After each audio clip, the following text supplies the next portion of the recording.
তো আগের পর্বেই আপনারা দেখেছিলেন যে মামার কাছ থেকে আমরা টাকা আদায় করেছিলাম, আর সেই টাকাটা দিয়ে যে কি হবে সেটা আপনারা জানতে পারবেন এই পর্বে। তো চলুন দেখা যাক। তো সবার ফার্স্টে ডিসাইড করা হলো যে কি খাবো। সবার মত জানাজানির পরে স্থির হলো যে আমরা সবাই মিলে খাবো এগ রোল। যেহেতু দিনটা সোমবার ছিল তাই অনেকেই সোমবার করেছিল, তাই যারা সোমবার করেছে তাদের জন্য 100 করে মাখা সন্দেশ, যারা এগ রোল খাবে না তাদের জন্য চিকেন সাটে, আর যারা এগ রোল খাবে তাদের জন্য তো এগ রোলই। আচ্ছা, চট করে তোমরা এখন আমার একটা সুন্দর মিষ্টি মাসির গান শুনে নাও তো। বাতাসে দূরে ওই আকাশে ডানা মিলে উড়ে চলি, চলো না আর কিছু জানি না, কোনো বাধা মানি না, যা বলিতে চাও তুমি।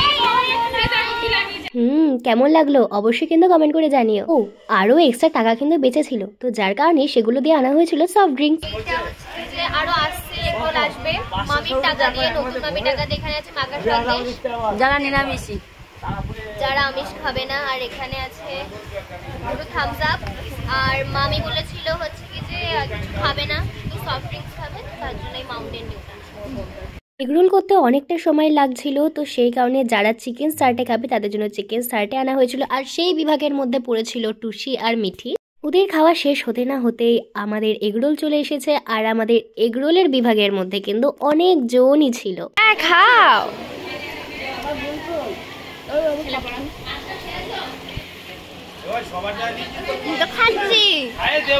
এইবার আপনারা দেখবেন মিঠির চিকেন সার্টে খাবার স্টাইল। ও মুখে ঢোকাতে পারছে না, বাট ও তাও ঢোকাচ্ছে এগরোলটা মুখের মধ্যে। মিঠি ভালো করেছে, এগরোলও খেয়েছে প্লাস চিকেন সার্টেও খেয়েছে, কোনোটাই ছাড়েনি। আর এই দেখো বেচারাটা খাওয়ার অনেক চেষ্টা করছে, কিন্তু কোনখান থেকে খাবে বুঝতে পারছে না। দেখো চিকেন সার্টেটা বড়দের মতো কেমন ধরেছে, ও ঠিক জানে যে এইভাবেই ধরে খেতে হয়। ও দিদি, আপনার খেয়ে কেমন অনুভূতি লাগছে? দারুণ দারুণ লাগছে। লোকের পয়সা খেতে ভালোই লাগে, তাই না? এর মজাটা বেশি আলাদা। আর আপনার কেমন লাগছে?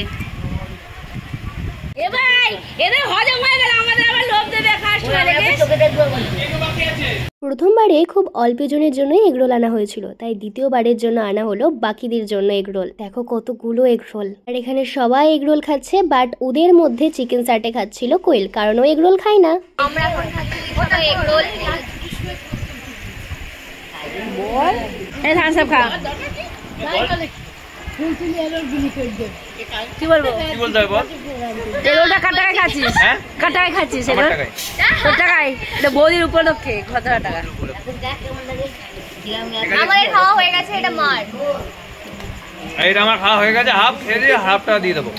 হাফ দেবো কেন? আমি তো এখানে দেখতে পাচ্ছি এখানে এইসব জিনিস ছাড়তে নেই, পেলেই খেতে হয়।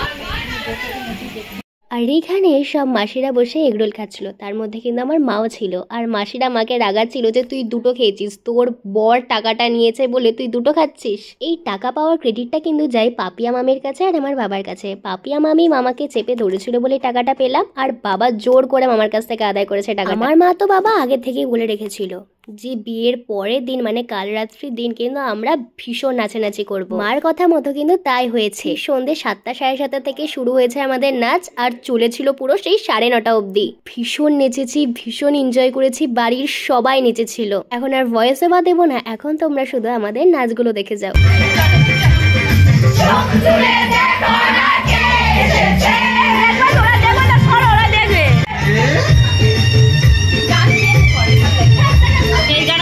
আমাদের বাচ্চা পার্টিতে কিন্তু যোগ দিয়েছিল পাপিয়া মামি, মানে বলতে গেলে বাচ্চা পার্টির হেড ছিল কিন্তু পাপিয়া মামি। মামি তো আমাদের সঙ্গে একদম ফ্রেন্ডের মতনই মিশেছিল, মনেই হচ্ছিল না যে ওটা মামি।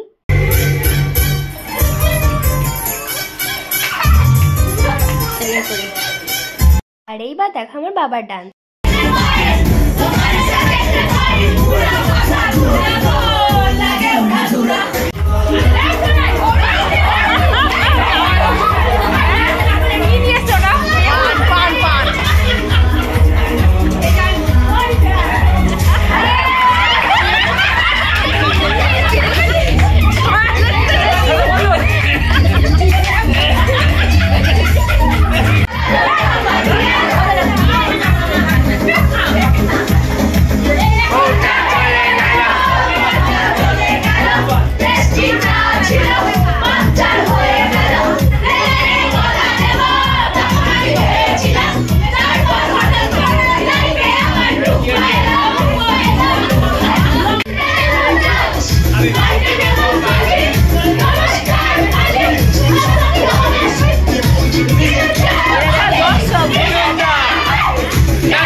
মধ্যে কান্না স্পিকার মানে মিঠি শুরু করে দিয়েছে ওর কান্না। জানি না ওর কান্নার রিজনটা কি। পরে তো ছোটদাদুর কাছ থেকে জানতে পারলাম যে গুল্লু দাদাকে মানে মামুন মাসির ছেলেকে দেখে নাকি মিঠি ভয় পাচ্ছে। আমাদের ফ্যামিলি কিন্তু ভীষণ ফ্রি, সেই জন্য দেখছো এখানে নতুন বউ কিন্তু নাচতে শুরু করে দিয়েছে, যদিও বা অল্প নেচেছিল মামি।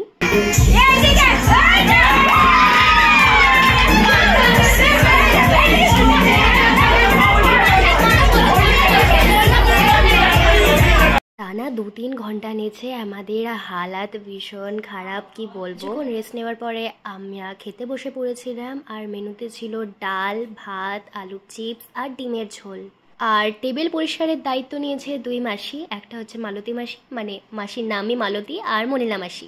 আর এখানে কোয়েল এত পরিষ্কার করে খেয়েছে, শুধু কোয়েল না, কোয়েল আর টুসি যেন মনে হচ্ছে ওরা ভাতই খায়নি পাতা। কোয়েল করছে তুম মুঝসে প্যার করতে।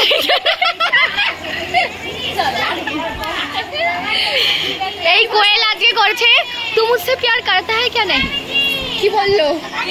তারপরে আমরা বাচ্চা পার্টি মিলে ডিসাইড করলাম যে আমরা খেলবো জানুয়ারি ফেব্রুয়ারি। এই খেলাটা তোমরা কারা কারা জানো অবশ্যই কিন্তু কমেন্ট করে জানিও। আর বাচ্চা পার্টিতে যোগদান করেছে ঘন্টু দাদা। জুলাই, নভেম্বর, ডিসেম্বরে যদি মানে হাতে যদি আমার মার লাগে তাহলে তুই আউট।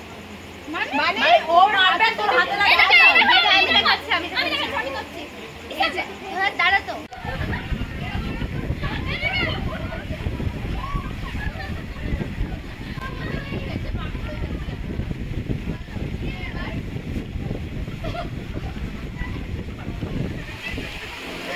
জানুয়ারি, মার্চ,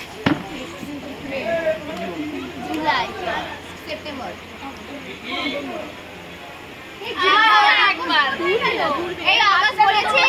দেখা হচ্ছে অন্য একটা পার্টে, এখনকার জন্য বাই বাই।